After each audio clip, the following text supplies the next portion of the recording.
اپنے علم کو، یہاں تو کہا گیا کہ اوتیتہ علی علم، کہ جو علم جو میرے پاس تھا نا، جو مجھے دیا گیا ہے، اس کی وجہ سے مجھے مل رہا ہے. حالانکہ علم کا سرچشمہ اللہ تبارک و تعالیٰ کی ذات اقدس ہے، اور یہ علم جو ہے وہ بھی کیونکہ دینے والا ہے اللہ تعالیٰ انسان کو، کہ اس نے عقل عطا فرمائی. نہیں تو دنیا میں بہت سارے ایسے لوگ ہیں جن کے پاس دماغ تو ہے، لیکن دماغ ان کے پاس یا تو بہت بچپن والا ہے، یعنی کہ فلی ڈیولپ نہیں ہے، یا اس طرح کے بہت سارے کیسز ہمارے سامنے آتے ہیں کہ بچے کی نشو نما ہو جاتی ہے لیکن اس کا دماغ نہیں بڑھ پاتا. تو کیا کرتا ہے کہ یہ میرا علم تھا جس کی وجہ سے میں نے اپنا دماغ لڑایا، یا یہ میرا تعلق تھا جس کی وجہ سے میں نے کوشش کی، اور ان تمام تر چیزوں کی بنا پہ پھر مجھے یہ نعمت حاصل ہو گئی. اللہ فرماتے ہیں بل ہی فتنتن، بلکہ حقیقت میں اس کو نعمت جو ملتی ہے وہ ایک فتنہ ہے. فتنہ یہاں ہم جو اردو اور پنجابی میں ایک غلط سینس میں استعمال کرتے ہیں نا فتنہ، کہ کسی کو برا کہنے کے لیے ہم فتنے کا لفظ استعمال کرتے ہیں. عربی کے اندر فتنہ اصل میں آزمائش کی سینس کے اندر آتا ہے، کہ اصل میں جو نعمت ملنے والی ہے، جو یا تو آلریڈی بنا مانگے مل گئی یا پھر مانگ کر ملی، دونوں صورت میں وہ آزمائش کا باعث ہوتی ہے. اب وہ جو آزمائش کا باعث ہے وہ کس صورت میں آزمائش کا باعث ہوئی، کہ اس میں یہ والی چیز ہو گئی کہ اس کی ایٹریبیوشن، یعنی اس کا شکر جو ہے وہ بندہ مومن اللہ کی طرف کرتا ہے یہ نہیں کرتا. فتنہ نعمت کے معنوں میں، یعنی کہ آزمائش جو ہے وہ نعمت کے معنوں میں اس سینس میں بھی آ گئی کہ دنیا میں ملنے والی ہر وہ چیز جو ہمیں ملتی ہے، خواہ آنکھ، ناک، کان، ہاتھ، پاؤں ہو، یا ہماری اپنی اولاد ہو، یا مال ہو، یا ہمارے ماں باپ ہوں، یا علم کی کوئی صلاحیت ہو، یا دماغی ایسی کوئی صلاحیت ہو جس کی بنا پر ہم کام کر رہے ہوں، یہ ساری کی ساری اللہ رب العزت کی عطا کرتا ہے. اس میں ہمارا کوئی کمال نہیں ہے. خدا نخواستہ جس دن ان کے اختتام کا وقت لکھا ہوا ہوگا، یہ ساری کی ساری اختتام پذیر ہو جائیں گی اور ہم ہاتھ ملتے رہ جائیں گے. یہی ہوتا ہے نا کہ بعض اوقات جب انسان عاجزی اختیار کیے رہتا ہے تو اس کو نعمت زیادہ ملتی جاتی ہے، لیکن جب وہ عاجزی کے دائرہ کار سے باہر نکلنا شروع ہو جاتا ہے، یعنی کہ غرور کرنے لگتا ہے، تو نعمتوں کا زوال بھی شروع ہو جاتا ہے. اور نعمتوں کا زوال جو ہے وہ ناشکری کی سینس کے ساتھ ساتھ کیا ہوتا ہے، وہ شیطانی چیزوں کے اندر انوالومنٹ کی صورت میں بھی ہو جاتا ہے. تو ہمیں ہر چیز کا جو شکر گزاری ہے وہ اللہ تبارک و تعالیٰ کی ذات اقدس کو کرنی ہے، نہ کہ یہ کہ ہم یہ سمجھیں کہ ہمارا ہی کوئی کمال ہے جس کی وجہ سے یہ سب کچھ ہو گیا. نعمت ملتے ہی جو سرکشی طغیانی کا راستہ، یعنی شیطان کا جو راستہ ہے، وہ انسان اختیار کر لیتا ہے، اور یہ کہنے لگتا ہے کہ نعوذ باللہ اس میں اللہ کا کیا احسان، یہ تو میری اپنی دانائی کا، میرے اپنے علم و ہنر کا نتیجہ ہے، جس کی بدولت جو ہے یہ نعمتیں ساری کی ساری مجھے حاصل ہوئی ہیں، ورنہ دنیا میں اور لوگوں کو ایسا کیوں نہیں ملا. اللہ تعالیٰ نے رزق روزی کی جو تقسیم کی ہے وہ اس کی تقسیم وہ زیادہ بہتر طور پر اللہ تعالیٰ خود جانتا ہے. ٹھیک ہے، کسی کو دے کر آزماتا ہے، کسی کو لے کر آزماتا ہے، اور ہر حال میں اپنے بندہ مومن سے یہ چاہتا ہے کہ وہ شکر کرتا ہے یا پھر اس کی راہ کے اندر کفر کرنے کا وہ مرتکب بنتا ہے. تو یہ انسان کے پاس اصل میں آزمائش ہے، لیکن بہت سارے لوگ اس چیز کو سمجھتے نہیں ہیں کہ اللہ تعالیٰ کس بات کا امتحان بندوں سے لے رہا ہے. قد قالها، تحقیق کہا اس کو، الذین، ان لوگوں نے، من قبلہم، جو ان سے پہلے تھے، فما تو نہ، اغنا، کام آیا، انہم، ان سے، ما کانوا یکسبون، جو تھے وہ کمائی کرتے. یعنی اس سے پہلے یہی بات ہم نے سورۃ القصص کے اندر میں قارون کے سے بھی سنی تھی، کہ اس کے پاس بھی بہت دولت تھی، اور جب اسے کہا گیا کہ تم اللہ کی راہ کے اندر زکوٰۃ دو، تو اس نے کیا کیا، اس نے جو ہے تو اس نے نافرمانی کی، اس نے نافرمانی یہ کی، اور یہ والی چیز جو ہے اللہ کی راہ کے اندر خرچ کرنے سے وہ گریز کرنا شروع کر دیا، اور اس نے کہا کہ میں جو ہوں یہ سارا کچھ جو ہے اپنی بیس پر کما رہا ہوں، میں نے یہ علم سیکھا یا کوئی بھی ایسی چیز ہے جو مجھے مل گئی، تو اس کی بیس پہ میں یہ ساری کی ساری چیز کر رہا ہوں. تو نتیجہ کیا ہوا کہ اللہ تعالیٰ نے اس کے ہی گناہوں کے نتیجے میں اس کو زمین میں دھسا دیا. یعنی جو مال ہے وہ انسانوں کے لیے آزمائش بن جاتا ہے. اور اس چیز کا الحمدللہ ہم نے پچھلی نشستوں میں بھی ذکر کیا کہ اس کے قریب کھڑے رہنے والے لوگ یہ کہہ رہے تھے کہ دیکھو اللہ تعالیٰ نے اس کو کتنا جاہو جلال دیا. لیکن جو دنیا دار نہیں تھے، اللہ تعالیٰ کو ماننے والے اور آخرت کا بہترین علم رکھنے والے تھے، انہوں نے کہا کہ نہیں، یہ مال اور جو چیزیں ہیں یہ تو فتنہ ہے ساری کی ساری، اور اللہ تعالیٰ نے جس کو جو دیا ہے وہ اس کے لیے کافی ہے. یعنی مفہوم کے سینس میں بات کر رہی ہوں. ٹھیک ہے، تو فرمایا گیا کہ ان کے پاس، پچھلوں کے پاس جو دولت تھی وہ ان کے کام نہیں آئی. فَأَصَابُهُمْ، تو پہنچی ان کو سیئات، سزائیں، ما کسبوا، جو انہوں نے کمائی کی، والذین، اور وہ لوگ، ظالموا، جنہوں نے ظلم کیا، من ہؤلاء، ان لوگوں میں سے، سیصیبہم السیئات، ان قریب پہنچے گی ان کو سزا، ما کسبوا، جو انہوں نے کمائی کی، وما ہم، اور نہیں وہ، بمعجزین، عاجز کرنے والے. یعنی برائیوں کی جزا ان کو ملے گی ہی ملے گی، اس طرح سے جیسے پہلے لوگوں کو ملی تھی. اور جو برا عمل کرے گا اس کا نتیجہ وہی ہوگا. برائیوں سے مراد ان کی برائیوں کی جزا ہے، یعنی جیسا وہ عمل کریں گے اسی طریقے سے ان کو ملتا جائے گا. اگر کوئی اچھا کرتا ہے تو اس کے لیے اچھی چیزیں اللہ کے ہاں ہیں، اور جو برا کرتا ہے اس کے ہاں بری چیزیں موجود ہیں. اور اسی طریقے سے کفار مکہ کو یہ تنبیہ کر دی گئی کہ جو تم برا کر رہے ہو تمہارے ساتھ ایسا ہی ہوگا. اور دوسرے نمبر پہ یہ بھی چیز کہ پھر بعد میں جو ہے گزشتہ قوموں کے ساتھ جو قتل ہوئے اور قحط سے وہ لوگ دوچار ہوئے، تو اس طرح اللہ تعالیٰ کے عذاب بھی تم پر عنقریب آنے والے ہیں، کیونکہ تم بھی انہی کی طرح کی چیزوں میں انوالو ہو. اولم یعلموا، کیا بھلا وہ نہیں جانتے، ان اللہ، کہ بے شک اللہ تعالیٰ، یبسط الرزق، پھیلاتا ہے رزق کو، لمن یشاء، واسطے جس کے وہ چاہتا ہے، ویقدر، اور تنگ کر دیتا ہے. انا، بے شک، فی ذالک، بے شک اس میں، لآیات، البتہ نشانیاں ہیں، لقوم یؤمنون، ایک قوم کے لیے جو کہ ایمان رکھتی ہے. یعنی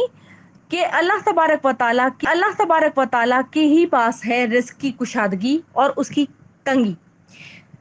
رزق کی کشادگی اور تنگی میں بھی اللہ تعالیٰ کی توحید کے دلائل ہیں. یعنی اس سے معلوم ہوا کہ کائنات میں صرف اسی کا حکم اور تصرف چلتا ہے، اس کی تدبیر جو ہے وہ مؤثر ہے اور کارگر ہے. جس کو چاہتا ہے وہ زیادہ دے کر آزماتا ہے، جس کو چاہتا ہے فقر اور تنگ دستی میں مبتلا کر دیتا ہے. اس کے ان فیصلوں میں اس کی حکمت اور مشیت پر مبنی ہے یہ ساری کی ساری. کوئی دخل اندازی نہیں کر سکتا، کوئی رد و بدل نہیں کر سکتا. اور تاہم یہ نشانیاں صرف اہل ایمان کے لیے ہیں، کیونکہ وہ ان کے اندر غور و فکر کرتے ہیں اور اپنے لیے کوئی نہ کوئی جو ہے اللہ کی معرفت حاصل کرنے کے لیے کوئی حل کو تلاش کرتے ہیں. اس صورتحال میں جبکہ ہم یہ والی آیت مبارکہ پڑھ رہے ہیں، آیت نمبر 52، تو اس میں ایک چیز ہمارے جو پتہ چلتی ہے نا، وہ ایمان کے حوالے سے بڑی بہترین طور پر ہمیں سمجھ اس وقت تک مکمل نہیں ہو سکتا کہ جب اللہ تعالیٰ نے ہمیں یہ قدرت اور صلاحیت دی ہو کہ ہم اپنے مال کے اندر سے کسی دوسرے کے لیے تھوڑا بہت کچھ کر سکتے ہیں، اور ہم نے وہ نہیں کیا. تو نہ تو ہماری کوئی اہمیت اس صورت میں کہ میں بہت نمازی ہوں تو میری نمازیں میرے کام کی، اور نہ ہی کوئی اس صورت میں کہ میں بہت مالدار ہوں تو میرے کپڑے کسی کام کی.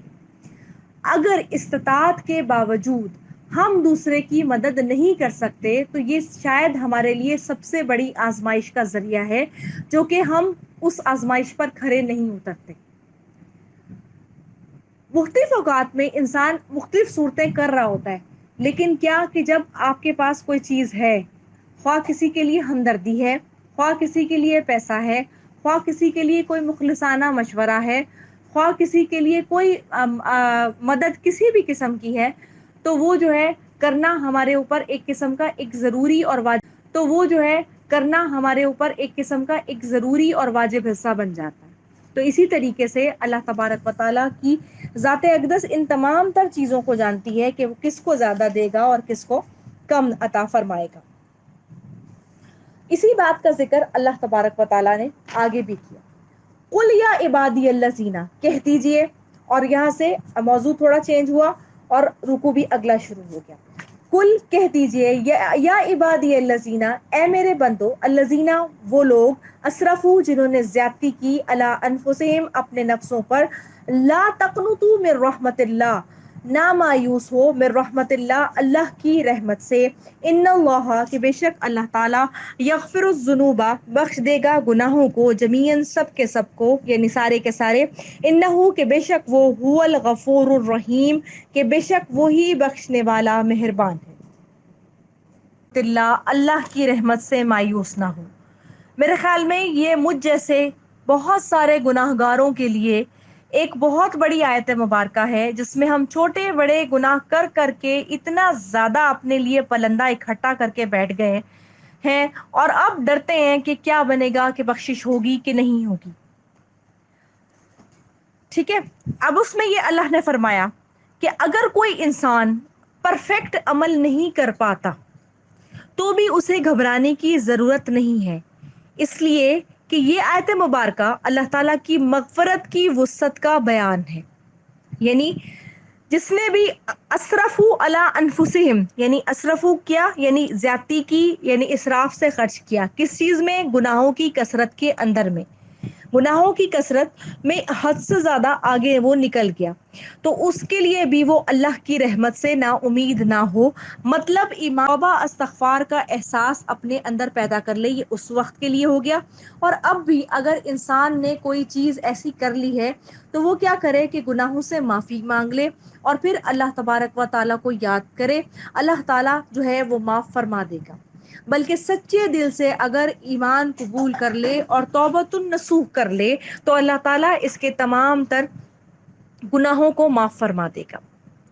شان نزول کی روایت سے بھی یہی چیز یعنی مفہوم ثابت ہوتا ہے کہ کچھ کافر و مشرک تھے جنہوں نے کثرت سے قتل و زنا کا ارتکاب کیا تھا۔ یہ نبی اکرم صلی اللہ علیہ وسلم کی خدمت اقدس میں حاضر ہوئے اور فرمایا کہ آپ صلی اللہ علیہ وسلم کی دعوت صحیح ہے، لیکن ہم لوگ بہت زیادہ خطا کار ہیں، اگر ہم ایمان لے آئیں تو کیا یہ سب کچھ معاف ہو جائے گا؟ جس پر یہ آیات مبارکہ نازل ہوئیں۔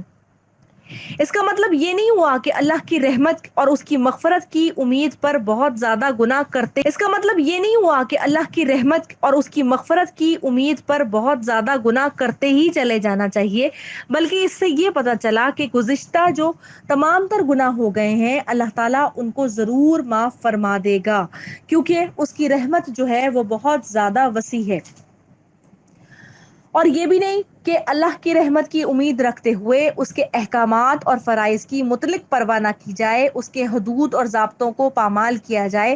بلکہ کیا کہ اللہ تعالیٰ جو ہے وہ جہاں اپنے بندوں کے ساتھ غفور الرحیم ہے، وہاں ایک اور لفظ قرآن پاک میں جا بجا اللہ تعالیٰ نے استعمال فرمایا اپنے لیے، عزیز ذو انتقام، کہ اللہ تعالیٰ زبردست ہے اور انتقام لینے پر قادر ہے۔ اللہ تبارک و تعالیٰ نے اس آیت مبارکہ کا آغاز یا عبادی سے کیا، یعنی میرے بندوں سے، جس سے معلوم ہوا کہ جو شخص بھی ایمان لاتا ہے اور اس کے بعد سچی توبہ وہ اللہ کا بندہ بن جاتا ہے۔ یہاں اللہ تبارک و تعالیٰ کی اپنے بندوں سے ازرا یعنی کہ بہت زیادہ جو محبت ہے اس کا ذکر فرمایا گیا کہ کس طریقے سے اللہ تبارک و تعالیٰ جو ہے اپنے بندوں سے محبت کرتا ہے۔ جو اللہ تعالیٰ نے یہ فرمایا کہ یا عبادی، میرے بندو، اسی طریقے سے اللہ تبارک و تعالیٰ حدیث نبوی یعنی حدیث قدسی میں فرماتا ہے کہ کسی بھی انسان کے اگر گناہ سمندر کے جھاگ کے برابر بھی ہوں تو وہ معاف ضرور فرما دے گا، کیونکہ وہ اپنے بندوں کے لیے غفور الرحیم ہے۔ اور اسی طریقے سے اللہ تعالیٰ جو ہے وہ ہر کسی کو بخشنے والا ہے۔ اچھا، اس سلسلے میں بخاری اور مسلم میں ایک واقعہ نقل کیا جاتا ہے کہ بنی اسرائیل کا ایک شخص تھا، مطلب میں بہت زیادہ ہے کہ بنی اسرائیل کا ایک شخص تھا، مطلب میں بہت زیادہ ایگزیکٹ ورڈنگ کے ساتھ تو نہیں بتاؤں گی، لیکن یہ ہے کہ ایک واقعہ جو اس کے لیے نقل کیا جاتا ہے وہ یہ کیا جاتا ہے کہ بنی اسرائیل کا ایک شخص تھا، اس نے 99 قتل کیے۔ پھر اس نے کسی عابد سے جا کے پوچھا کہ میں نے اگر معافی مانگ لوں تو کیا مجھے معاف کر دیا جائے، مطلب معافی مجھے مل جائے گی؟ تو اس عابد نے انکار کر دیا اور کہا کہ نہیں، اس کو تو مار دیا جانا چاہیے۔ اچھا، اور پھر جب اسی طریقے سے جب اس نے جب انکار کیا اور اس کو مار بھی پڑی. تو اس کو بتایا گیا کہ ایک عالم ہے، اگر میں صحیح الفاظ میں، اللہ تعالیٰ مجھے توفیق دے میں بتا دوں اس بات کو. تو جب اس سے کہا گیا کہ ایک عالم ہے، عالم نے اس سے کہا کہ معافی کے لیے یقین کی ضرورت ہوتی ہے، اور ایک بستی ہے، تم اس طرف چلے جاؤ اور وہاں پہ جو جا کے تم جو ہے وہ معافی مانگ لو. جب وہ گیا تو نتیجہ یہ ہوا کہ راستے میں اس کی، اب جب اس کو جو ہے جب اس کی موت واقعہ ہو گئی، تو جب فرشتے اس کو لینے کے لیے آئے، تو جب اس کو فرشتے لینے کے لیے آئے تو اب یہ دیکھا گیا کہ اس کا رخ جو ہے وہ کس بستی کی طرف ہے، یعنی معصیت جہاں ہو رہی ہے، گناہ جہاں ہو رہا ہے، اس بستی کی طرف زیادہ ہے. جتنے قدم اس نے بڑھا لیے ہیں تو اس طرف سے اسے نیک بندوں کے اندر شامل کر دیا جائے گا. تو نتیجہ یہ ہوا کہ جہاں پہ جا رہا تھا وہ توبہ کرنے کے لیے، وہاں کی بستی کی طرف اس کی قدم زیادہ فرشتوں نے اللہ کے حکم سے جو ناپے تو وہ زیادہ ہو گئے، تو اس کی طرف سے اس کو توبہ جو ہے وہ مل گئی، اور پھر اس کا جو ہے سمجھ لیں کہ اس کو نیک لوگوں میں شامل کر لیا گیا. مراد اس بات کو بتانے کا یہ ہوا کہ ایک بالش جو اللہ تعالیٰ کی طرف بڑھتا ہے نا، تو اللہ تبارک و تعالیٰ جو ہے اس کی طرف 10 ہاتھ بڑھا دیتے. تو نتیجہ یہ ہوتا ہے کہ اللہ تعالیٰ کی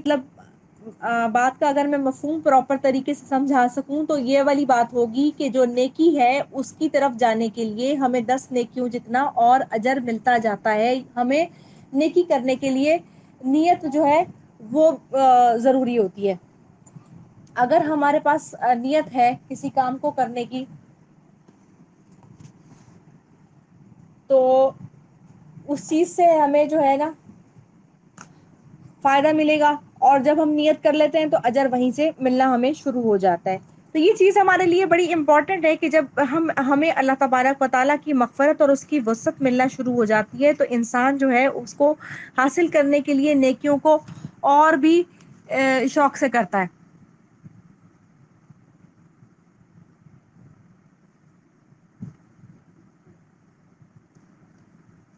ٹھیک ہے. اور جب وہ کرتا ہے تو پھر وہ گناہ سے بچنا شروع ہو جاتا ہے، گناہ سے بچنا شروع ہو جاتا ہے. اور پھر یہ ہوتا ہے اس کے اندر ندامت آنے لگتی ہے، اور ندامت کے بعد جو ہے نا اس کے آنسو بہنا شروع ہو جاتے ہیں. تو اللہ کی نظر میں جب انسان اعتراف گناہ کرتا ہے تو اللہ تعالیٰ کو وہ بہت زیادہ پسند ہے. آپ صلی اللہ علیہ وسلم جو ایمان کا شوق لوگوں کو دلاتے تھے نا، تو اس میں لوگوں کی راہ میں اصل رکاوٹ یہ آتی تھی کہ ان کو اپنے پچھلے اعمال یاد آ جاتے تھے. تو ان کو خوشخبری یہ دی گئی کہ تم ایمان کے بعد اس طرح ہو جاؤ گے کہ گویا تم ابھی اسی طرح پیدا ہوئے ہو. اور جو ہے ایمان کے بعد جب گناہ کرنے کے بعد انسان کے اندر ایک جو چیز پیدا ہو جاتی ہے وہ یہ ہوتی ہے کہ نہیں، اب مجھے گناہ کی طرف نہیں جانا. اسی طریقے سے جو حضرت ابو درداء کا واقعہ ہے، جو ہم نے پہلے بھی جس کا ذکر کیا تھا، کہ حضرت ابو درداء جب رسول اللہ صلی اللہ علیہ وسلم کے پاس آئے اور آ کر انہوں نے کہا کہ میں ایمان کو قبول کرنا چاہتا ہوں، تو کیا اللہ تعالیٰ مجھے معاف، تو ان کو نبی اکرم صلی اللہ علیہ وسلم نے یہ فرمایا کہ ہاں ضرور معاف کر دے گا. تو پھر وہ کہنے لگے کہ نہیں، آپ کا رب مجھے معاف نہیں کرے گا. نبی اکرم صلی اللہ علیہ وسلم نے فرمایا کہ نہیں، اللہ تعالیٰ تمہیں ضرور معاف کر دے گا. تو اس کے بعد بھی انہوں نے یہی الفاظ دہرائے. تو انہوں نے کہا کہ نہیں، مجھ سے ایسا گناہ سرزد ہوا ہے کہ جس کے بعد مجھے معافی نہیں مل سکتی. تو رسول اللہ صلی اللہ علیہ وسلم نے ان سے پوچھا کہ آپ مجھے بتائیے کہ کیا گناہ ہوا. تو انہوں نے کہا کہ میں اپنے قبیلے کا سردار تھا، اور میں نے اب تقریباً جو ہے وہ 70 بچیوں کو میں زندہ دفن کر چکا تھا، کیونکہ ہمارے ہاں بچیوں کو زندہ نہیں رکھا جاتا. تو اس سلسلے میں پھر یہ ہوا کہ جب اس طرح کی صورتحال جب ہوئی، تو میں کسی کام سے باہر گیا ہوا تھا، اور پیچھے جو ہے نا میری بیوی حمل میں سے تھی. تو میں نے اپنی بیوی سے کہا کہ اگر بیٹا ہو تو اس کو زندہ رہنے دینا، اور اگر بیٹی ہو تو اسے دفن کر دینا. مجھے آنے میں تجارت کے لیے کچھ وقت لگا، تو جب تک میں گھر پہنچا تو میرے گھر کے اندر تقریباً جب میں نے تو ایک 3 ساڑھے 3 سال کی بچی نے، یا شاید اس سے بھی بڑی عمر کی بچی نے دروازہ کھولا. اور جب کھولا تو میں حیران ہوا کہ یہ بچی کس کی ہے. تو اس نے یہ بتایا کہ میں اس گھر کے مالک کی بچی ہوں. تو وہ حضرت ابو درداء کہتے ہیں کہ میں بہت حیران ہوا کہ یہ بچی کیسے رہ گئی. میری بیوی سے جب میں نے غصے میں پوچھا تو انہوں نے کہا کہ ہاں ابو درداء، یہ بچی پیدا ہوئی تھی، یہ بچی بہت خوبصورت تھی، اور میرا اس کو مارنے کے لیے دل نہیں کیا. تو حضرت ابو درداء کہتے ہیں کہ میں نے جو ہے اس وقت یہ کہا کہ تو نے بہت برا کیا، اس لیے کہ میں تو خود جو ہے قبیلے کا سردار ہوں، تو لوگ میرے بارے میں کیا کہیں گے. وہ ان کی جو اہلیہ تھیں وہ اس کی بچی کی چھپا کر پرورش کر رہی تھی. اس وقت ابو درداء رضی اللہ تعالیٰ عنہ نے اس بچی کو ساتھ لیا. وہ بچی یہ سمجھی کہ شاید میرے بابا جو آئے ہیں وہ مجھے کہیں لے کر جا رہے ہیں, اور وہ ان کو لے کے گئے, اس بچی کو لے اور وہ ان کو لے کے گئے, اس بچی کو لے کر گئے, اور اس بچی نے ان کے ساتھ مل کر زمین میں گڑھا کھودنا شروع کیا, اور کھودتے کھودتے وہ اپنے ننھے ہاتھوں سے کبھی ان کے پسینے کو صاف کرتی اور کبھی وہ کھودنے میں مدد دیتی, اور اسی طریقے سے وہ کھودتی گئی, حتیٰ کہ ابو دردہ کہتے ہیں کہ میں نے اس بچی کو اس گڑھے کے اندر ڈالا اور اس آہستہ آہستہ مٹی جو ہے اس پر میں ڈالنے لگا, اور اس کے بعد جو ہے مطلب تقریباً اس کو فل کر کے انہوں نے بچی مدفن کر دی. اور بچی جو ہے وہ پکارتی رہی کہ ابا جان مجھے میرے ساتھ جو ہے ایسا مت کیجئے کہ میں نہیں کچھ کہوں گی آپ کو, کچھ مانگوں گی نہیں, لیکن مجھے رہنے دیجئے. اس بات کے جواب میں نبی اکرم صلی اللہ علیہ, یعنی کہ مختصر کر رہی ہوں میں اس واقعے کو, کہ نبی اکرم صلی اللہ علیہ وسلم یہ پورا واقعہ سن کے بہت روئے. ہمارے اوپر اتنا بڑا احسان ہوا کہ بچیوں کو دفن کرنے کا جو سلسلہ تھا اس بہترین مذہب نے ختم کر دیا. لیکن اس کے بعد نبی اکرم صلی اللہ علیہ وسلم نے ان کے اس ساری کے ساری بات کے سننے کے بعد بھی ان کو یہ فرمایا کہ اللہ تعالیٰ تمہارے اگلے پچھلے گناہوں کو معاف فرما دے. کہنے کا مقصد یہ کہ اللہ تبارک و تعالیٰ سے جب سچے دل سے توبہ کر لی جائے, استغفار کر لی جائے, اور دوبارہ پھر ان گناہوں کو نہ کرنے کا ارادہ کر لیا جائے کہ اب میں ایسا نہیں کروں گا, تو اللہ تعالیٰ انسان کو معاف کر دیتا ہے. انسان لغزش کا پتلا ہے, غلطی انسان سے بارہا ہوتی جاتی ہے, لیکن کبائر گناہ سے مکمل توبہ کرنا انسان کی جو فطرت سلیم ہے اس کے اندر وہ حصہ ہے. جب اللہ تعالیٰ سے وہ معافی مانگتا ہے تو اللہ تعالیٰ اس کو بدلے میں اور زیادہ اجر عطا فرماتا ہے. اسی طریقے سے شرک جیسے بہت بڑا گناہ جب ہو جائے تو پھر جو ہے اللہ تبارک و تعالیٰ اس سے بھی انسان کو معافی دے دیتا ہے, جب انسان جو ہے وہ مایوس نہ ہو. اصل میں اس آیت مبارکہ میں شرک کا قلع کما کیا گیا ہے کہ سب کچھ معاف ہو سکتا ہے اگر اعتراف کر لو تو, لیکن دوبارہ اس کے اوپر جو ہے وہ ہمیں جمے نہیں رہنا. اس لیے کہ اللہ تبارک و تعالیٰ جو ہے وہ انسان کو, اس کی رحمت بہت بڑی ہے, اور ہمارے جو گناہ ہیں وہ جتنے بھی زیادہ ہوں لیکن اللہ کی رحمت کی وسعت اس سے بہت زیادہ بڑی ہے. تو اللہ تعالیٰ ہم سب کے اگلے پچھلے تمام تر گناہوں کو معاف کر دے. جو تقنط ہے نا وہ ایسی مایوسی ہے جو انسان کو خیر سے مایوس کر کے مکمل طور پر نا امید کر دیتی ہے. جب انسان کے لیے جب وہ انسان مایوس ہو جاتا ہے نا تو پھر وہ رب سے رشتے کو توڑ بیٹھتا ہے. حضرت ابن مسعود رضی اللہ تعالیٰ عنہ سے مروی ہے کہ رسول اللہ صلی اللہ علیہ وسلم نے فرمایا کہ بڑے گناہ اللہ کے ساتھ شرک کرنا, مایوسی خدا اور اللہ سے آس کو توڑنا. کہ بڑے گناہ اللہ کے ساتھ شرک کرنا, مایوسی خدا اور اللہ سے آس کو توڑنا بیٹھنا ہے. اور جب مومن بندہ کوئی گناہ کرتا ہے تو اس کے دل پر ایک نقطہ لگتا ہے کالا سا, اور پھر یہ ہوتا ہے کہ جب وہ نہیں معافی مانگتا تو یہ بڑھتے بڑھتے پورے دل کو کالا کر جاتا ہے. اسی طریقے سے حدیث قدسی میں آتا ہے کہ اے ابن آدم, جب تو مجھ سے امید رکھے اور دعا کرے تو میں تجھے بخش دوں گا, اور مجھے اس کی پرواہ نہیں کہ اگر تو نے آسمان بھر تو گناہ لے کر آئے اور دعا کرے تو میں اس کے بدلے تجھے بخش دوں گا, مجھے اس کی پرواہ نہیں. اے ابن آدم, اگر تو زمین بھر گناہ کر کے لائے سوائے شرک کے اور دعا کرے تو میں بخش دوں گا. یعنی شرک کے علاوہ ہر اس گناہ کی معافی ہے جو اللہ تعالیٰ سے معافی مانگ لی جائے. لیکن اگر شرک کے بعد جب انسان کو عقل آ جاتی ہے کہ ہاں اللہ کی ذات کے علاوہ کوئی اور نہیں ہے, مجھے مانگنا ہے تو رب العزت سے مانگنا ہے, اس کی بھی اللہ تعالیٰ سے اگر معافی مانگ لی جائے تو پھر اللہ تبارک بتاتے ہیں. اور معافی کے بعد گناہوں کی طرف نہ پلٹا جائے اور رب کی طرف رجوع کر لیا جائے, اس کی تابعداری کی جائے اور کتاب اللہ اور سنت نبی صلی اللہ علیہ وسلم کی پیروی کی جائے, تو پھر اللہ تعالیٰ نے فرمایا کہ اللہ تعالیٰ اس کے تمام تر گناہوں کو بخش دے گا, اور وہ بہت بخشنے والا اور مہربان ہے. کیونکہ اللہ تبارک و تعالیٰ اپنی رحمت کے تمام تر جو خزانے ہیں نا وہ دنیا کے اندر انسان کے اوپر دیے چلے جا رہے ہیں. کہتے ہیں ہے کوئی مانگنے والا جو مانگے, ہے کوئی اپنے رب سے فریاد کرنے والا کہ اس کی فریاد کو پورا کیا جائے. اسی طریقے سے جو یہ چیز ہے نا کہ جنہوں نے زیادتی کی اپنے نفسوں پہ. نفس پہ زیادتی گناہوں کے ساتھ بھی ہوتی ہے اور اس چیز پہ بھی ہوتی ہے کہ جب ہم حق کو سامنے پا رہے ہوتے ہیں اور جان بوجھ کر آنکھیں بند کر لیتے ہیں. یعنی پتا چل رہا ہے مجھے، سمجھ آ رہی ہے، لیکن میں زبان سے اقرار نہیں کر پا رہا اس لیے کہ میرا معاشرہ کیا کہے گا، اگر میرے گھر والے کیا کہیں گے، میری جو ہے وہ برادری کیا کہنا شروع کر دے گی. تو یہ تمام تر چیزیں کیا ہوتی ہیں، یہ انسان اپنے ساتھ ظلم کر رہا ہوتا ہے. بالکل ایسے کہ جب مجھے پتا ہے نا کہ میری صحت کے لیے یہ سامنے رکھی ہوئی چیز جو ہے، خواہ وہ کوئی بھی ہے، جیسے مثال کے طور پہ میں اگر ایک سیب کی مثال لے لوں کہ ایک سیب جو میرے سامنے رکھا ہوا ہے یہ میری صحت کے لیے ضروری ہے، مجھے کھانا ہے اور مجھے ڈٹ کے کھانا ہے. ڈٹ کے کھانے سے مراد یہ کہ میں نہیں کھاؤں گا تو میں مر جاؤں گا، میری صحت ختم ہو جائے گی. تو اس کے لیے میں گھر والوں کی پرواہ نہیں کرتا، میں اپنی صحت کو پہلے ملحوظ خاطر رکھتا ہوں کہ بھی مجھے لینا ہے. اس لیے جو ہماری روح کی بیماری ہے، جس کے اندر شرک لگا ہوا ہے، جس میں گناہ لگے ہوئے ہیں، ہر چیز لگی ہوئی ہے، اس بیماری کو دھونے کے لیے ہمیں کتاب اللہ سے جڑنا بہت زیادہ ضروری ہے. اللہ تعالیٰ کی وحدانیت سے جڑنا بہت زیادہ ضروری ہے. ہر چیز کی ایٹریبیوشن، یعنی ہر چیز کو جو وسیلہ بنانا ہے، یعنی اس کو موڑنا ہے کہاں پر، کس ماخذ کی طرف موڑنا ہے. یعنی ماخذ کا مطلب کیا ہوگا، مین سورس جو آ رہا ہے، جو کہ کچھ جو آ رہی ہے اس طرف مجھے موڑنا ہے، تو وہ اللہ تعالیٰ کی ذات ہے. یہی وجہ ہے کہ اللہ تعالیٰ اس توحید کے بعد انسان کو کہتا ہے کہ لا تقنطوا من رحمت اللہ، کہ اللہ کی رحمت سے مایوس نہ ہونا. اب تک جو گناہ ہو گئے ان پر توبہ کر لو، لیکن ہاں اس کے بعد پھر دوبارہ گناہ کرنے کی کوشش نہ کرنا، کیونکہ یہ کھیل تھوڑی ہو گیا کہ ہم اللہ سے معافی مانگے جائیں، اللہ تعالیٰ ہمیں معاف کرتا جائے اور ہم ڈٹائی کرتے رہیں. اللہ تعالیٰ معاف کیے جاتا ہے بار بار. اللہ کو بار بار جو ہے بندے کا جھکنا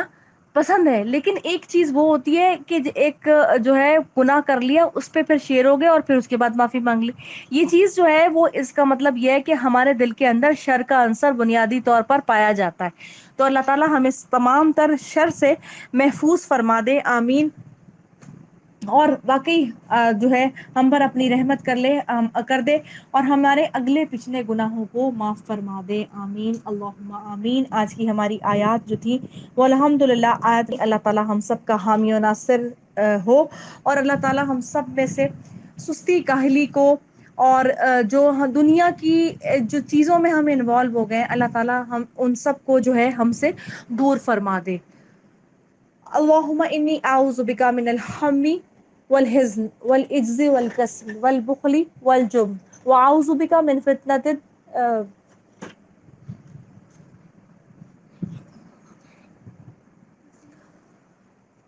میں دوبارہ پڑھ رہی ہوں، میں بیچ میں اسکپ کر گئی. اللہم انی اعوذ بک من الہم والحزن والعجز والکسل والبخل والجبن واعوذ بک من غلبۃ الدین وقہر الرجال. اللہم آنس وحشتی فی قبری، اللہم ارحمنی بالقرآن العظیم وجعلہ لی اماما ونورا وہدی ورحمہ. اللہم ذکرنی منہ ما نسیت وعلمنی منہ ما جہلت وارزقنی تلاوتہ آناء اللیل وآناء النہار واجعلہ لی حجۃ یا رب العالمین. سبحانک اللہم وبحمدک، نشہد ان لا الہ الا انت، نستغفرک